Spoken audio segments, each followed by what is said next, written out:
This evening we are going to continue a study that I started 2 weeks ago, namely a character study, but also an exposition of the burial of Jesus. So the last time we started talking about Joseph of Arimathea, and we see that the account of Jesus' burial and Joseph's involvement with that, in fact, he was pivotal in the burial itself. Though there were others involved, there were others there, we will talk about them. The primary focus, however, will be to do a complete exposition of this account and to talk a little bit about Joseph himself and the type of character that he was to do what he did. We also note that this is a very short account, the burial of Jesus, in 3 out of the 4 Gospels, because it does show in all 4 Gospels the burial account. That 3 of those 4 Gospels, it's only 5 verses. So it's a very short passage in comparison to other accounts about Jesus, such as his crucifixion, as well as his resurrection. And we typically summarize the glad tidings that we call the gospel by saying it's all about the death, burial, and resurrection of Christ. That is one of the ways that we summarize the gospel. And we oftentimes think about his death, and we often think about the resurrection. But we don't really get too much into depth on the burial itself. We just note that he was buried and then go straight into the resurrection, which of course is of utmost importance. However, this short passage, these 5 scriptures, in Mark at 6, in this very short account, we are going to go on a treasure hunt. We are going to unearth hidden gems that we would otherwise be completely unaware of. We got through about the first 2 verses, so using Matthew chapter 27 as our baseline frame of reference for this account, we read in verses 57 through 61 the account of Jesus' burial. And we were on the second verse. We were on verse 58 at the time that we ended last week, 2 weeks ago. And when we spoke, we learned about a little bit about Joseph. We learned that he was from this place called Arimathea, about 20 miles northwest of Jerusalem. Beautiful hill country, mountainous country, open. Very understandable why somebody like him, who was noted here in Matthew as rich, as a wealthy man, very understandable why he would have residence in a place like that, even though it's a little bit out of town. We also noted that he was a disciple, but he wasn't just any disciple. He was a secret disciple. He lived in fear of the Jews. And we found out that there was a reason that he feared the Jews, a very big reason, because he was an honorable counselor, which means that he was a member of the Sanhedrin. And as you recall, this Sanhedrin is the Jewish court of law. He was a member of the Jewish law system. And he wasn't just any member, he was a prominent member. So he was well respected. He was well known, well liked, well favored among the Jewish people. And yet here he is, a prominent member of the very court that condemned Jesus to death. So yes, he had a very good reason for living secretly as a disciple for fear of the Jews. And I would like you to try to picture this. I have tried to picture this in my own mind. Imagine a situation where You are a member of the very group that kills the one that you serve and love. Imagine the situation today. It is hard for me because I've not actually been in that situation. And as we continue through this, where we got to in verse 58, we got to the point where he went to Pilate and he asked for the body of Jesus.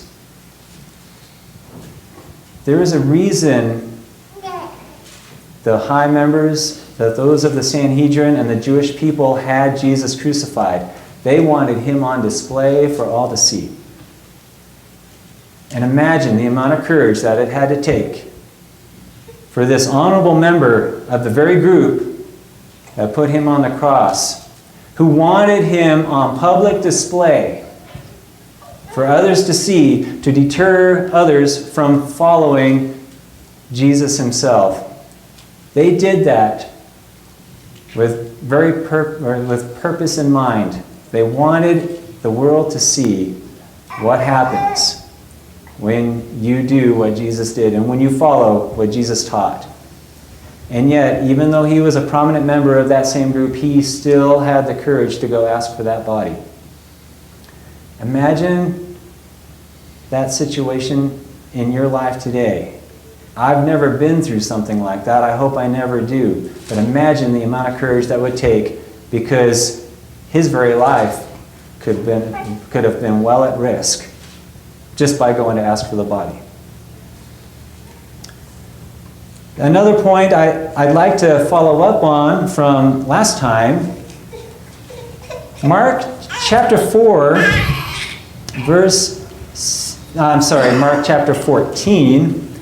verse 64. That was brought up in our class last time.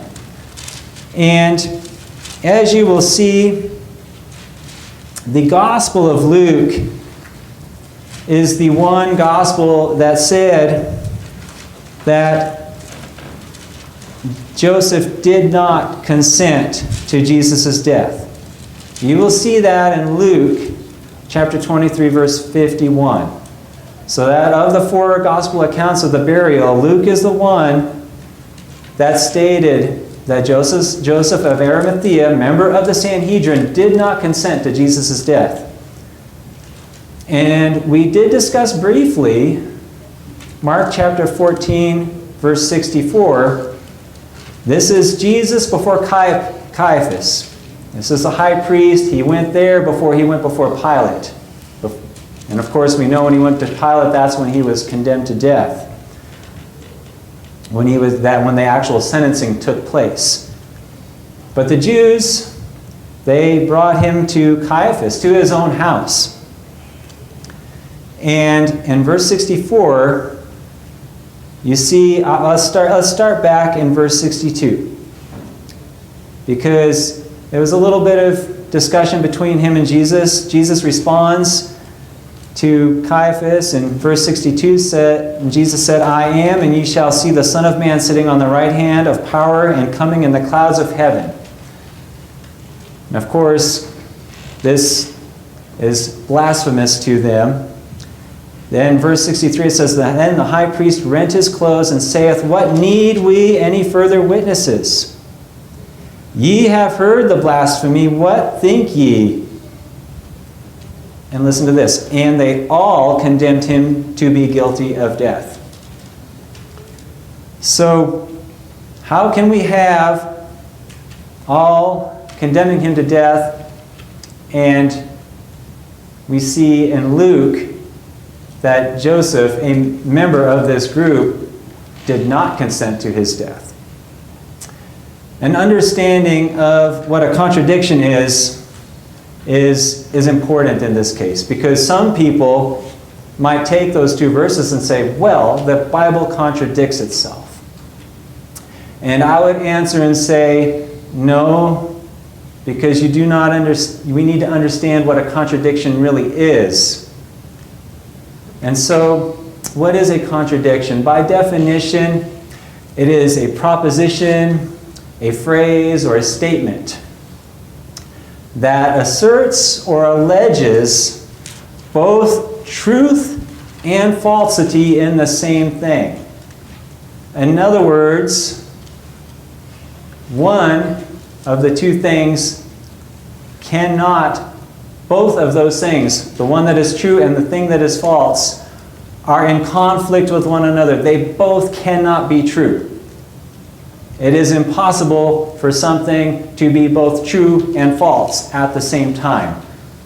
That is, by definition, a contradiction. I will offer a thought on this because we did not have the time last week to get into that detail. We see Luke 23, verse 51, clearly states that he did not consent. Now, if you read through commentaries, etc., some will say, well, perhaps Joseph simply wasn't there at the meeting. And that's a likely possibility. There is, however, another possibility. It is possible that maybe Joseph was in the area. I don't personally think it's likely he was with this group, but even if he was, whose words are we hearing in verses 63 and 64? In verse 63 it says, "The high priest rent his clothes and saith." Remember, Mark here is just giving a historical account. These words are coming from the high priest. And keep in mind that the Jews were already planning false witness, giving false witness. They were already lying.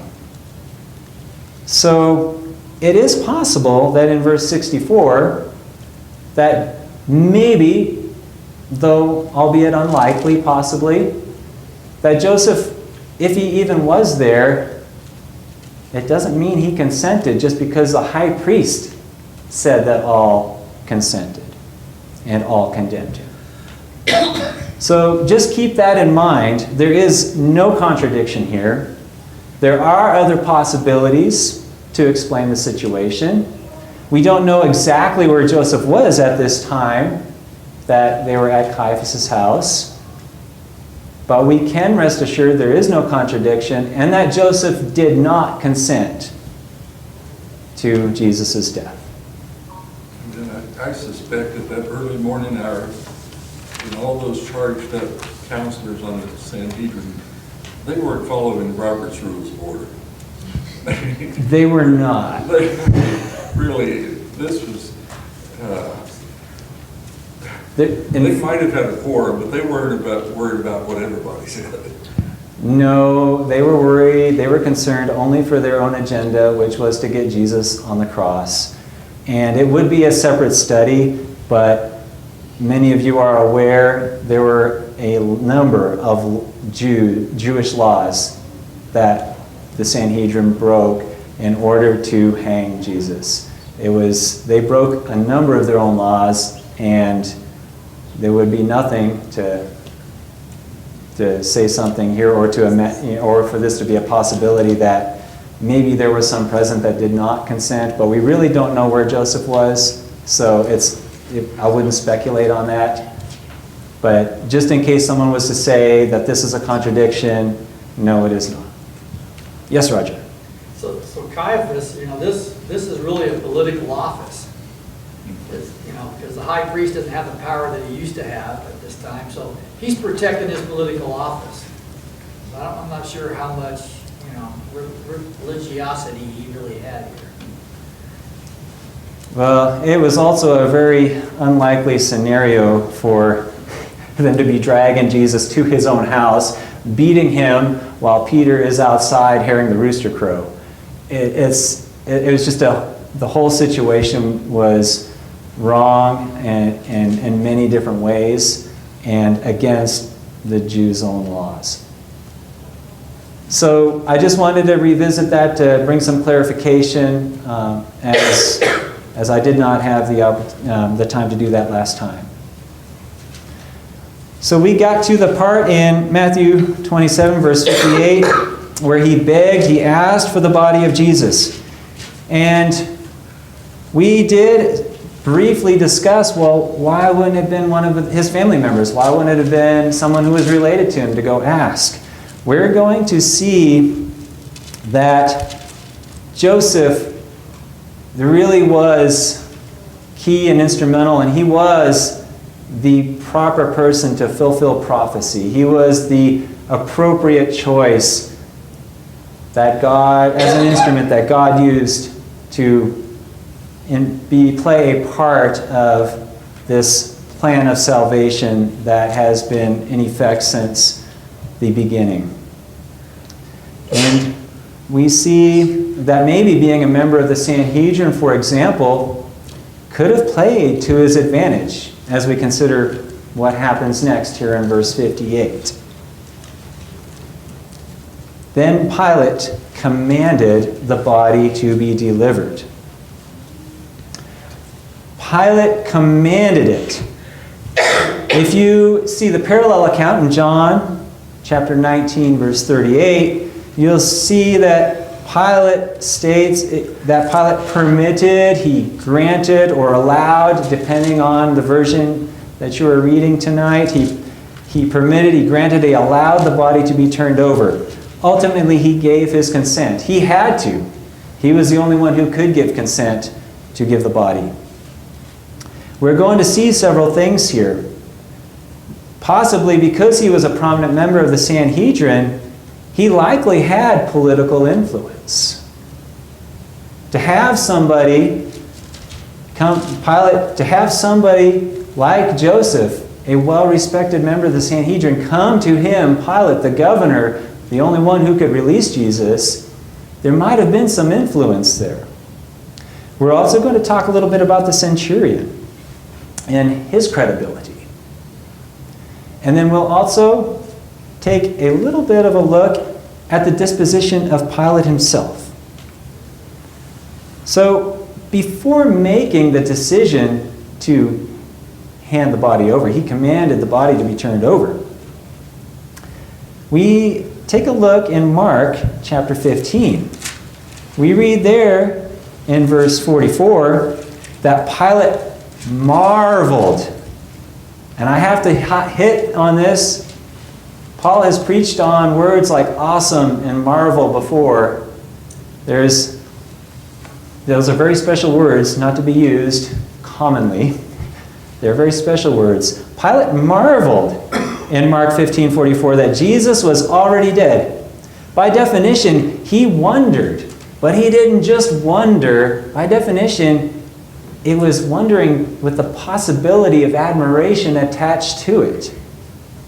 That's the definition of that word there. He wondered possibly with admiration attached to it. Of course, he wondered if he was dead. He could not hand over a live body. He had to make sure the body was dead. He had to make sure Jesus had died.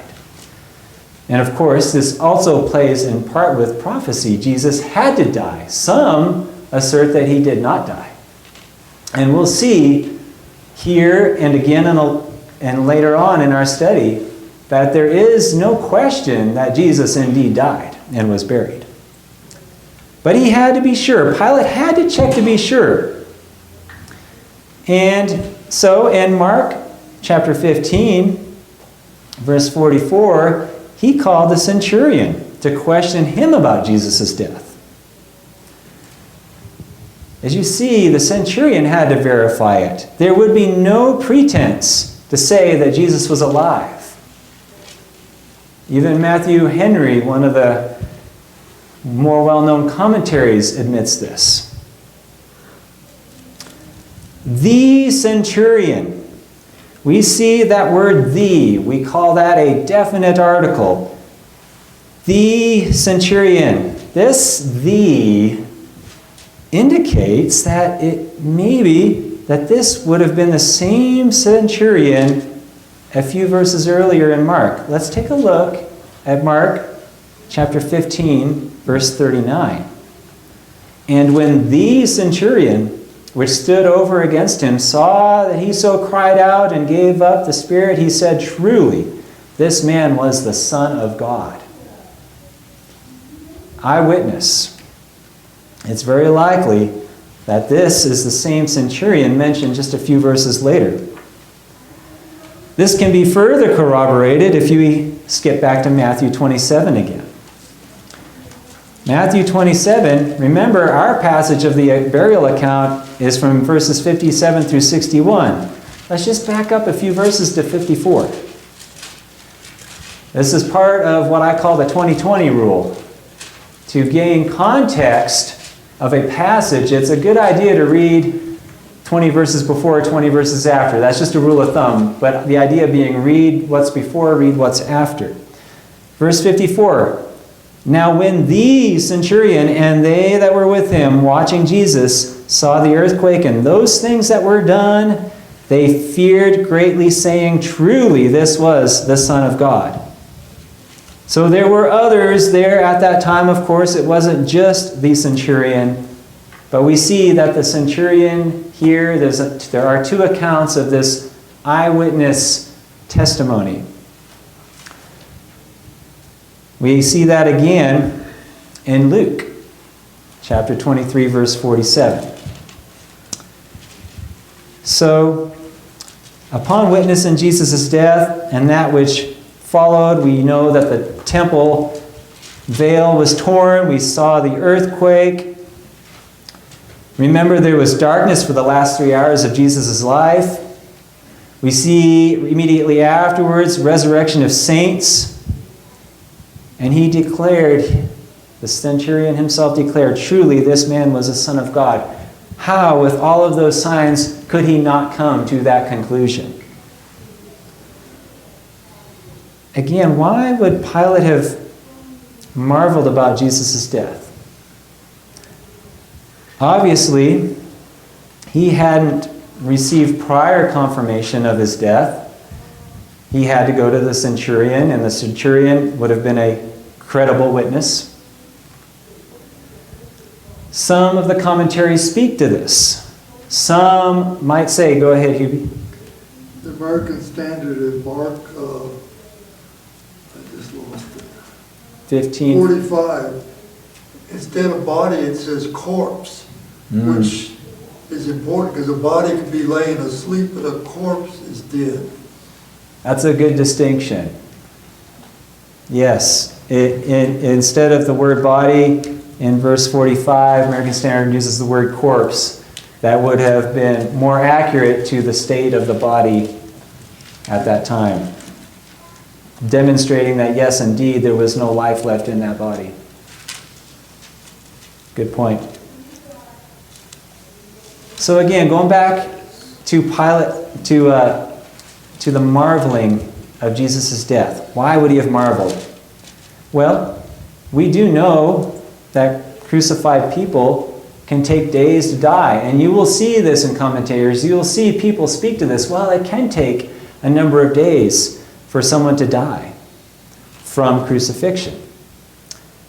And when you say that, you're like, yeah, you can leave it at that. It could take a few days. There's more to this, I think. Though that is true, though it can take a long time for someone to die.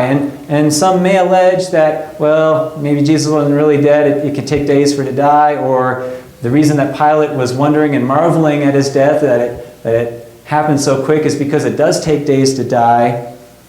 There may be more reason to wonder about this. Let's take a look in John chapter 19.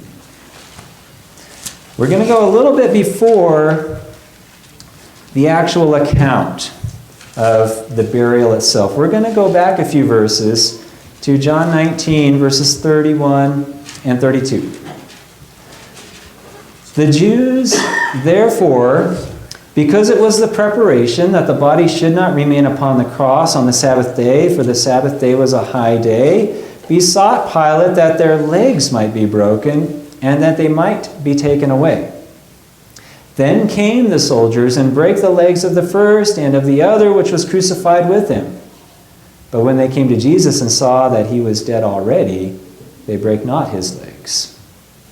And of course, we see the next part, the spear in the side. So here we see that the Jews, they came to Pilate. They besought Pilate in verse 31. They came directly to Pilate and said, we've got to break the legs of those crucified. And that's when the soldiers went to do that. They went to perform that task on Pilate's order, that they found Jesus was already truly dead. Trying to piece together the chronology of this, the Jews went to Pilate. Joseph of Arimathea went to Pilate. Who went to Pilate first?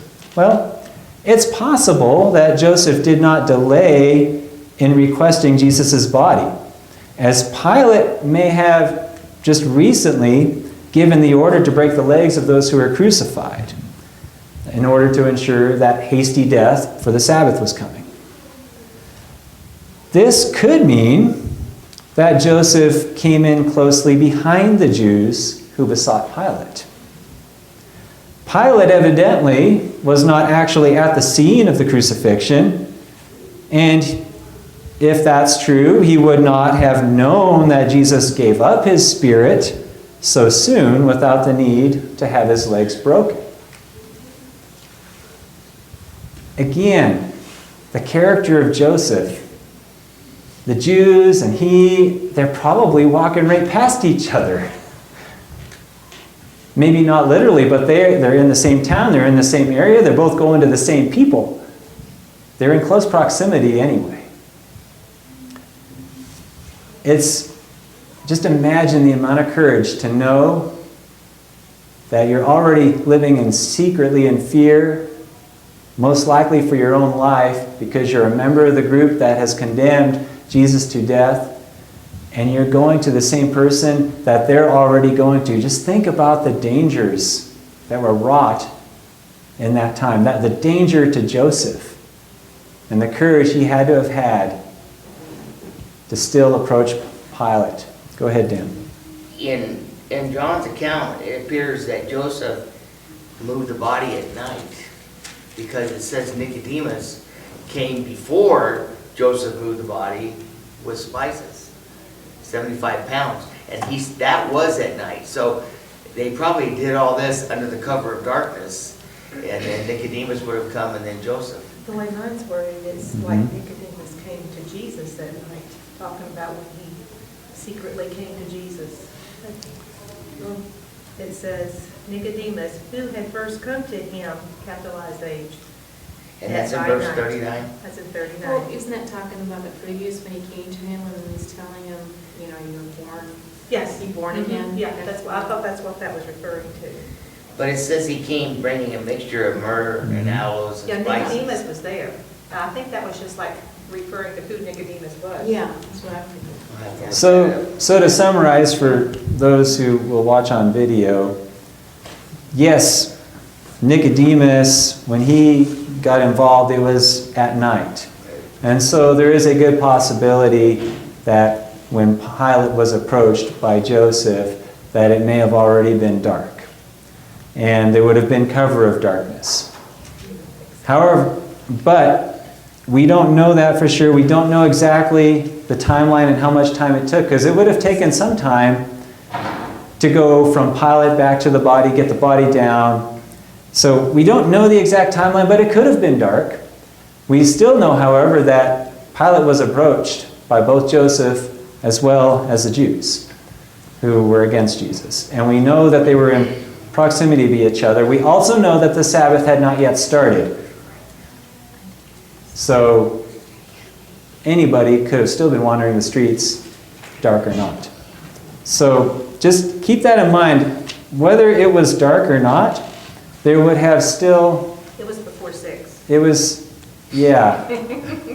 Yeah. He died at 3. 6 o'clock was the beginning of the Sabbath. There were 3 short hours to take Jesus off the cross and to bury him. And he was buried as a king, as we'll see here in more depth. So again, not totally understanding everything, we can rest assured that it took a lot of courage. Yes, part of this occurred while it was dark, but keeping in mind between 3 and 6 is when all this transpired. So it was a very, very short period of time when people were all in close proximity to each other in the same area. So it's still very risky, nonetheless, for Joseph to do what he did. I want to take a couple of notes. And I am out of time, so we will pick this up next week. We will speak a little bit to prophecy in the beginning of next week. We're going to go back to the Old Testament for a few verses. And then we're going to pull it back here to ensure and assure that the body was indeed dead. So thank you for your attention tonight. And I'll hand it over. Song after